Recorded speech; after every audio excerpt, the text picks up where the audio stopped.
Ang programang ito ay rated SPG. Striktong patnubay at gabay ng magulang ang kailangan. Maaaring may masiselang tema, lengguwahe, karahasan, sexual, horror o droga na hindi angkop sa mga bata. May problema eh. Nakita ko nga pala yung batang doktor. Si Annalyn. Narito na nga ang ating pakaabangan ngayong Sabado sa Abot Kamay na Pangarap. Naibigay na nga dito ni RJ ang pera na nagkakahalaga ng 100 million pesos kapalit ng kanyang ama na si Don Pepe. At dito nga natila na isahan na naman itong si RJ dito kay Moira.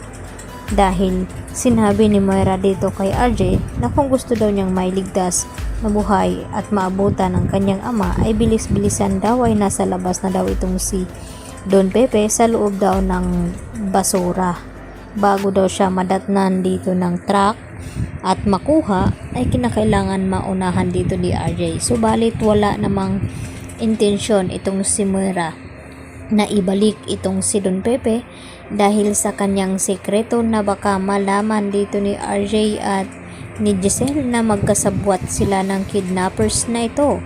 Subalit ay hindi pa rin makakalusot itong si Moira dahil sa maraming ngang nakapalibot dito na kakilala ni Annalyn at isa na dito itong sina Doc Lyndon Javier at Regan at si Nurse Karen at Nurse Evan. At dito pa naghihintay sa labas itong si Giselle. Kaya dito naman na kita nila Nurse Karen at Evan itong si Moira na nag-disguise na nakabihis pa ito na naka-duster.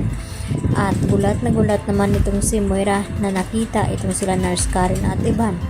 At dito nga sinabi ni Balahadja dahil nakasalubong nga ni Balahadja itong si Annalyn habang bitbit itong pera na inilagay nga dito ni RJ sa basurahan at kinuha nga ito ni Balahadja. At dito natatandaan ni Annalyn ang mukha ng kanyang nakabangga na dito rin na sinabi ni Balahadja kay Moira na may problema daw sila dahil nakasalubong nga niya ang batang doktor na si Annalyn Santos at namumukhaan ata siya nito. Kaya dito rin naman na sinabi ni Moira na nakita din siya dito ng dalawang nurses ng Apex at tiyak ito na magsusumbong kina RJ at Giselle na nakita at naroon itong si Moira sa lugar kung saan na makipagkita itong si RJ sa mga kidnappers na ito. At unti-unti na nga mabobulyaso itong mga plano ni Moira, lalo pa na tinawagan siya dito ni Zoe kung ano na daw ang nangyari sa kanilang transaksyon dito kay RJ upang makuha nga itong pera na napakalaking halaga.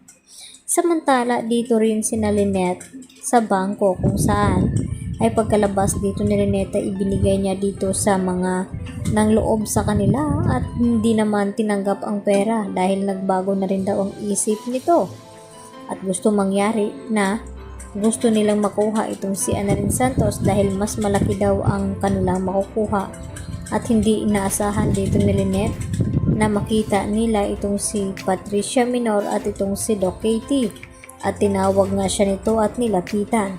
Dito makakatakas itong si Lynette sa mga kamay na ng loob sa kanila at tatawagan nga ba dito ni Dr. Enriquez itong si Carlos upang ipaalam na natagpuan nga nila itong si Lynette at makakaligtas nga ba sila dito sa mga tauhan ni Balahadja na sina Dax at iba pa dahil sa daming ang pinakalat ng mga tauhan nito ay talagang tagilid ang mga kalagayan dito nila Lynette at natagpuan na nga ni Carlos itong si Harry na binugbog at dito na sinabi ni Harry na tinangay daw itong si Lynette ng mga magnanakaw. Kaya yan ang ating pakatutukan mamaya. Dito lamang yan sa Abot Kamay na Pangarap.